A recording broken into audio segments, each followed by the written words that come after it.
Hello and welcome to my channel Desified Umme. और आज की वीडियो में बहुत इंपॉर्टेंट बात मैंने करनी है। वो ये कि यूके में पढ़ाई कैसी है, मुश्किल है, आसान है, पास आराम से हो जाते हैं, नहीं होते हैं, क्या स्ट्रक्चर होता है। अपना एक्सपीरियंस भी शेयर करूंगी आपके साथ और अपने कुछ फ्रेंड्स का एक्सपीरियंस भी शेयर करूंगी to just get yourself prepared कि आपको क्या एक्सपेक्टेशंस रखनी चाहिए स्टडी वाइज। बहुत बात होती है जॉब्स के हवाले से भी, एकोमोडेशन के हवाले से भी, हर चीज़ के हवाले से हम प्रेप करते हैं। बट मुझे लगता है कि कहीं ना कहीं जब स्टूडेंट्स बाहर आ रहे होते हैं, यूके आ रहे होते हैं पढ़ाई करने, तो वो और तमाम चीज़ों के बारे में सोचते हैं, सिर्फ पढ़ाई के अलावा। पढ़ाई पे वो फोकस नहीं है आजकल स्टूडेंट्स का, जो कि उनका होना चाहिए when they are coming here. तो मुझे ऐसा लगता है कि प्रायोरिटी जो है वो नहीं है पढ़ाई। स्टूडेंट्स की मेजर प्रायोरिटी उनकी यही होती है कि पैसे कमा लें, अर्न कर लें और सेव कर लें, और सेट हो जाएं। लेकिन जो मेन चीज है जिसकी बेस पे आपको वीजा ग्रांट होता है वो होती है आपकी पढ़ाई। और अगर आप अपनी पढ़ाई को ही प्रायोरिटी नहीं रखोगे और उस पर ही आप फोकस नहीं करोगे, तो फिर किसी भी और चीज का कोई फायदा नहीं होगा और आगे जाके आपके लिए बहुत ज्यादा मुश्किलात आएंगी।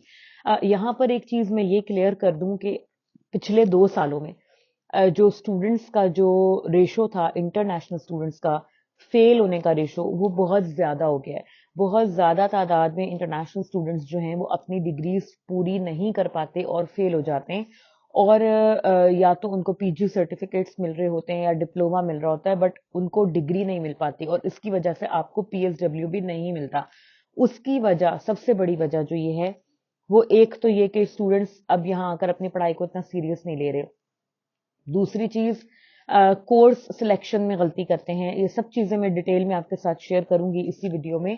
तीसरी चीज ये होती है कि स्टूडेंट्स जो होते हैं उनको समझ नहीं आता यहाँ पर डिग्री का या पढ़ाई का जो सिस्टम है उसमें वो एडजस्ट नहीं हो पाते। और चौथी चीज ये होती है कि आप लोग जो है ना आइल्स अब नहीं करते, क्योंकि बहुत सारे स्टूडेंट्स जो पिछले 2 सालों में यूके आए हैं, उन वो लोग बगैर आइल्स के यूके आए हैं। ठीक है, क्योंकि आसानी थी, कोविड की वजह से आइल्स मैंडेटरी नहीं था, तो बहुत लोग यूके आए।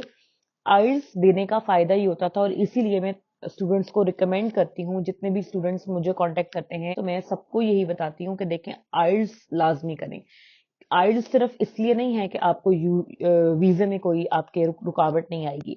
आइल्स करने का एक फायदा ये भी होता है आपको कि आपकी जो बेसिक होती है ना, जो फाउंडेशन है, वो आपकी स्ट्रांग होती है। तो जब आप यहाँ पर आते हो तो आपको बेसिक चीजों के लिए ख्वार नहीं होना पड़ता। बेसिक चीजें समझने के लिए आपको अंडरस्टैंडिंग आपकी इतनी डेवलप्ड होती है कि आपको इंग्लिश लैंग्वेज के साथ डील करने में प्रॉब्लम नहीं होता। ठीक है, तो इसलिए आइल्स जरूरी है। जिस वक्त मैं आई थी अपना मास्टर्स करने 2019 में, उस वक्त आइल्स मैंडेटरी होता था। आइल्स के बगैर आपको एडमिशन नहीं मिलता था यूके में। उसका फायदा ये होता था कि मेरे साथ के जितने स्टूडेंट्स थे उस टाइम पे, मेरी अपनी क्लास में जितने भी इंटरनेशनल स्टूडेंट्स थे, none of them has failed any courses. और अगर एक अटेम्प्ट में रह भी गया था तो नेक्स्ट अटेम्प्ट में they have all cleared it और सब लोगों को डिग्री मिली थी। कोई भी ऐसा स्टूडेंट नहीं था हमारे में जिसको डिग्री ना मिली हो या जिसको सर्टिफिकेशन सिर्फ मिली हो या डिप्लोमा मिला हो। तो आइल्स पे तवज्जो जरूर दें।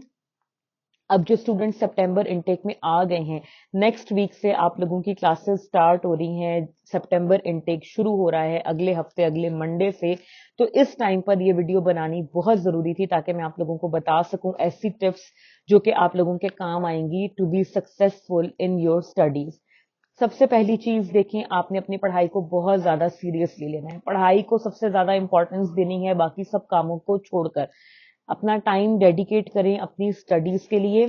यहाँ पर यह सिस्टम होता है कि मास्टर्स के अंदर ज्यादातर आपका असाइनमेंट और असेसमेंट बेस्ड मार्किंग होती है, यानी कि सेमेस्टर के शुरू में ही जितने भी आपके मॉड्यूल्स होते हैं उसका आपको एक क्वेश्चन दे दिया जाता है कि ये आपका टॉपिक है, इस टॉपिक पे आपने एक 3000 वर्ड्स का या 3500 वर्ड्स का एक एस्से लिखना है। कभी कभी दो भी होते हैं, एक मिड टर्म और एक फाइनल, तो दो में भी डिवाइड होता है, बट ज्यादातर एस्से राइटिंग या रिपोर्ट राइटिंग ही होती है।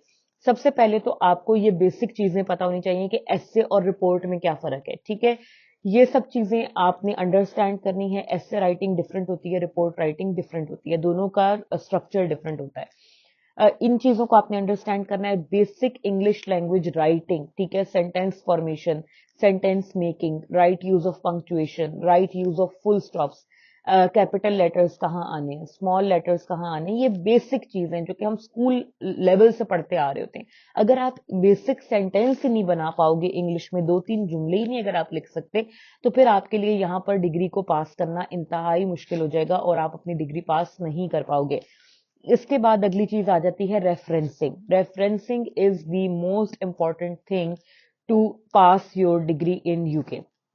यहाँ पर एकेडमिक जो रेफरेंसिंग होती है, यानी कि आप कोई भी बात, कोई भी चीज अपने एस्से के अंदर खुद से नहीं लिख सकते। आपको हर चीज को लिटरेचर से रेफर करना पड़ता है कि आपने ये चीज किसी रिसर्च पेपर से ली है, किसी बुक से ली है। आपको उसकी पूरी प्रॉपर रेफरेंसिंग देनी पड़ती है। हर यूनिवर्सिटी आपको रेफरेंसिंग गाइड्स, पीडीएफ डॉक्यूमेंट्स की सूरत में प्रोवाइड करते हैं और वहां से आप हेल्प ले सकते हो। और इसके अलावा क्लासेस भी होती हैं जिसमें वो कुछ आपको गाइड कर देते हैं कि रेफरेंसिंग किस तरीके से करनी है।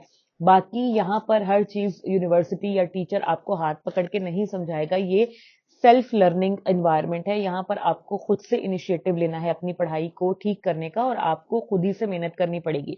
तो अगर कोई भी चीज आपको समझ नहीं आ रही तो आपके लैपटॉप में गूगल हर वक्त मौजूद है। आप गूगल करें, सर्च करें और स्टडी करें। इसके अलावा हर यूनिवर्सिटी के अंदर लर्निंग एंड डेवलपमेंट सेंटर्स होते हैं, हेल्प सेंटर्स होते हैं, जहां से आप एकेडमिक अपनी पढ़ाई के मुतालिक जो भी आपके असाइनमेंट क्वेश्चंस हैं उनके मुतालिक आप हेल्प ले सकते हो, गाइडेंस ले सकते हो।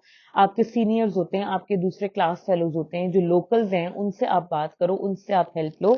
But don't share your work with anybody, क्योंकि अगर प्लेजरिज्म आ गया, आपने अपनी असाइनमेंट किसी के साथ शेयर कर दी और उसने भी आपके असाइनमेंट में से कुछ पार्ट अपनी असाइनमेंट में लिख लिया, तो फिर आपको प्लेजरिज्म की वजह से आप फेल हो जाओगे। इन चीजों का आपने बहुत ध्यान रखना होता है। Never share your work with anyone here, क्योंकि ये एक तरीके से प्लेजरिज्म में आ जाता है और आपके लिए ये चीज सही नहीं होगी। बहुत सारे स्टूडेंट्स ये भी करते हैं कि खुद मेहनत करने के बजाय उनको ये, आजकल मैंने बहुत ट्रेंड देखा है कि स्टूडेंट्स जो हैं वो आउटसोर्स करते हैं, लोगों को, कंपनीज को हायर करते हैं और उनसे अपनी असाइनमेंट्स करवाते हैं, विच इज इलीगल। मैं कभी भी इसको रिकमेंड नहीं करती। ऐसी पढ़ाई करने का कोई फायदा नहीं है जिसमें आप खुद से मेहनत नहीं कर सकते। आपके पेरेंट्स आपके ऊपर इतनी इन्वेस्टमेंट करके आपको यूके इसलिए भेज रहे हैं कि आप अपने अंदर इंप्रूवमेंट लेकर आए। अगर आपने फिर भी 2 नंबरी ही करनी है तो फिर ऐसी पढ़ाई का कोई फायदा नहीं है मेरी नजर में। और अब ये आप अपने माँ बाप के पैसे जाया ही कर रहे हैं। ठीक है, तो इसलिए बेहतर है कि अगर आपने इस तरीके से पढ़ना है तो मैं तो कहूंगी कि फिर आप को बहुत दफा सोचना चाहिए, क्योंकि ये तो बहुत ज्यादती है आपके अपने साथ भी, आपके पेरेंट्स के साथ भी और उन लोगों के साथ भी जो आप पे ट्रस्ट करके आपको यहाँ भेज रहे हैं कि आप अपनी मेहनत से अपना नाम बना सकते हैं। यानी कि आपको अपने ऊपर ही भरोसा नहीं है कि आप कुछ भी नहीं कर सकते, इसीलिए आप दूसरों की हेल्प ले रहे हैं। तो ये इलीगल है। आई नेवर एवर एवर से कि आप इसको करें। बिल्कुल भी मैं रिकमेंड नहीं करती। खुद से पढ़ाई करें, अपनी मेहनत से करें, वही चीज सही रहती है। ठीक है जी, तो आपके लिए बहुत ज्यादा रिसोर्सेज यहाँ पे अवेलेबल होते हैं, उन्हें यूज करना सीखें। कभी भी अपनी असाइनमेंट को आखिरी हफ्ते पे मत छोड़ें। पहले हफ्ते से साथ साथ उसमें आप लिखना शुरू करें ताकि आपकी राइटिंग भी इंप्रूव हो, आपका तरीकाकार भी इंप्रूव हो, रेफरेंसिंग भी इंप्रूव हो और आपके ऊपर बर्डन भी ना पड़े। तो ये सारी चीजें बहुत जरूरी हैं अंडरस्टैंड करनी। मुश्किल मैं नहीं कहूंगी कि यहाँ पर पढ़ाई मुश्किल है, बट यस बहुत ज्यादा मुख्तलिफ है। इंडिया पाकिस्तान में जो चीजें हम करने के आदी होते हैं उससे बहुत डिफरेंट है, तो इसलिए आपको मुश्किल लग सकती है। बट मैं अगर आपको अपनी एग्जांपल दूं, मुझे अल्लाह का शुक्र है कि मेरा कभी भी कोई कोर्स फेल नहीं हुआ था। मैंने अपनी डिग्री एक दफा में 1 गो में पूरी की थी विद वेरी गुड मार्क्स। कभी भी किसी कोर्स में मेरे 60 से कम मार्क्स नहीं आए थे, and that's all I have done on my own. उस टाइम पर 2019 की मैं बात कर रही हूँ, ये कोई रिवाज नहीं था कि आप बाहर से असाइनमेंट्स लिखवा लेंगे। पता भी नहीं होता था हमें कि ये भी कोई चीज है और ये भी कोई चीज हो सकती है। तो इसलिए हमने बहुत मेहनत से पढ़ा, बहुत टाइम दिया अपनी स्टडीज को। हर जगह से जहां से हमें लगता था कि हमें हेल्प आउट हो सकता है, हम हेल्प लेते थे और इम्प्रूव करते थे। हमने कभी भी अपनी गलतियों को डिफेंड नहीं किया कि अच्छा टीचर, मैं बहुत अब ये सुनती हूँ, यहाँ पर बहुत ज्यादा मेरे पास स्टूडेंट्स आते हैं कि जी यूनिवर्सिटीज में हमें सही से मार्किंग नहीं की जा रही है, हमारे साथ हमें जो है वो अलग समझा जा रहा है। इंटरनेशनल स्टूडेंट्स को तो ये लोग कुछ समझते ही नहीं हैं और हमें ये पास ही नहीं करना चाहते। ऐसा कुछ भी नहीं होता। ठीक है, ये आपकी अपनी मेहनत होती है और आपको अपनी गलती से सीखना होता है। आप जब अपनी गलती पर फिक्स हो जाओगे कि मैं सही हूँ बाकी लोग गलत हैं, तो फिर आप कभी भी सक्सेसफुल नहीं हो सकोगे। तो इसलिए अगर कोई भी आपकी करेक्शन कर रहा है या जो भी आपको फीडबैक मिल रहा है टीचर्स की तरफ से, उसको आपने पॉजिटिव वे में लेना है और अपनी इस्लाह करनी है। क्योंकि अगर आप में ये धुन होगी कि मैंने कुछ बनना है, मैंने कुछ इम्प्रूव करना है, मैंने प्रूव करना है कि मैं ये कर सकता हूँ या कर सकती हूँ, तभी आप इसको कर सकेंगे। तो आई होप कि आप लोगों को चीज़ें कुछ समझ आई होंगी। Wish you very best of luck, जितने भी स्टूडेंट्स जो कि सितंबर इनटेक में स्टडीज शुरू करने जा रहे हैं। I wish you all a very good luck. बहुत मेहनत से पढ़ाई करें, अपनी पढ़ाई को अपनी प्रायोरिटी बनाएं। पैसे कमाना, सेटल होना, ये सब चीज़ें बात की बात है। आपके पास 1 साल है to prove to your parents, to prove to your teachers, to prove to yourself कि आप केपेबल हैं, आप स्ट्रांग हैं, आप मेहनत कर सकते हैं, अपने आप को इम्प्रूव कर सकते हैं। शॉर्टकट्स, 2 नंबर काम करना, ये कोई हल नहीं है। आप कुछ भी लर्न नहीं करोगे, कुछ भी गेन नहीं करोगे, और ये जो पूरा एक एक्सपीरियंस होता है, इंटरनेशनल स्टडी एक्सपीरियंस, ये आपके लिए बेकार हो जाएगा अगर आप शॉर्टकट्स ढूंढोगे तो। आई होप कि आप लोगों को इस वीडियो से कुछ हेल्प मिली होगी, कुछ चीज़ों की समझ आई होगी। अगर फिर भी आपके कोई क्यूरीज हो, कोई क्वेश्चन हो, तो मुझे आपने कमेंट में ज़रूर बताना है। Do like, subscribe and share this video. अपना बहुत सा ख्याल रखें, दुआ में याद रखें। Make good choices, make wise decisions, and I will see you guys very soon in another video. Bye bye.